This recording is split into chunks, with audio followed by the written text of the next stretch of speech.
Welcome to this video on digitalization. Let's look at life for most human beings in the Western culture today.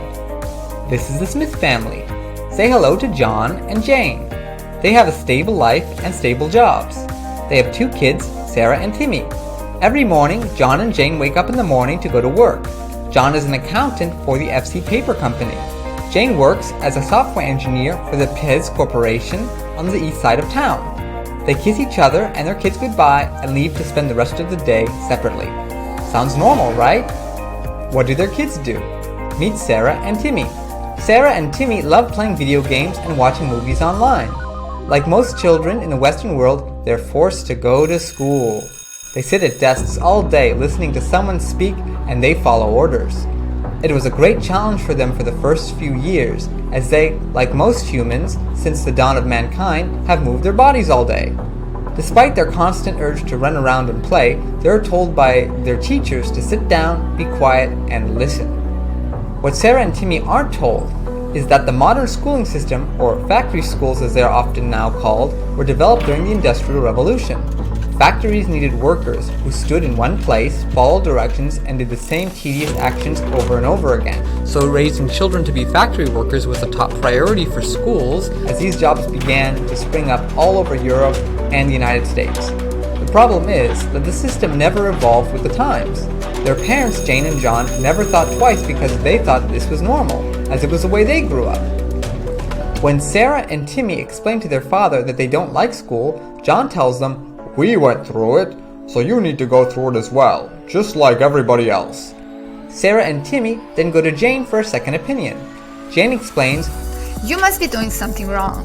Job security is important. Just finish school and find a safe and stable job, then you'll be fine." Safe jobs are what Jane and John have worked at their whole lives. Or had worked.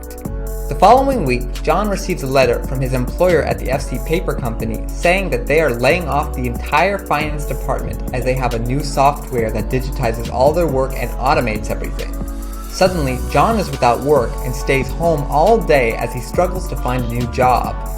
So, he gets curious and starts researching more about the history of popular jobs online. He reads for the first time about factory schools and the Industrial Revolution.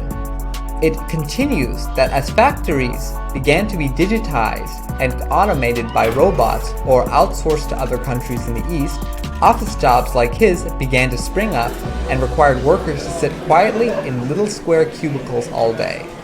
He reads that within the last couple of decades, with the advent of the internet, that many jobs that previously depended on people have now been completely digitized and automated. This has left not only John, but many people confused, as for the first time in his life, John needs to get creative about his future and think about other options aside from his safe job. This was the approach he grew up learning, and he thought this was the only way. He sees the latest job postings that creativity and adaptability to change have become one of the most valued assets for companies.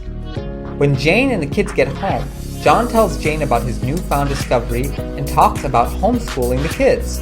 Sarah and Timmy love the sound of that. Jane, however, rejects the idea. "But who will teach the kids? You're not qualified.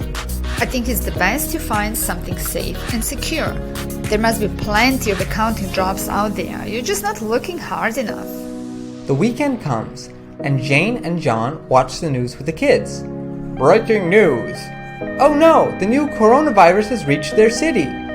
Monday, Jane receives a call from the Pez Corporation saying they are totally digitizing and that Jane must now work from home. She's also assigned a new task to continue developing for the Pez Corporation's new financial software. Jane realizes that it's her company's software that caused John to lose his job. Jane apologizes, and as their children are now on mandatory lockdown, they can't go to school anyway. All their classes are now done online. For the first time, Jane and John can spend quality time with each other and the kids. Within a few months, John and Jane decide to use their knowledge of software and finances to develop a new app for budgeting that anyone can use. Because Sarah and Timmy run around all day between classes, they set up a website for other kids to play digital sports games with them from their own homes. Months later, the coronavirus epidemic finally finishes. But life didn't change much after. John and Jane love being together, and the kids are happy learning from home.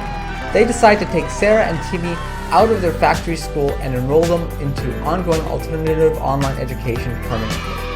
And they all live happily ever after.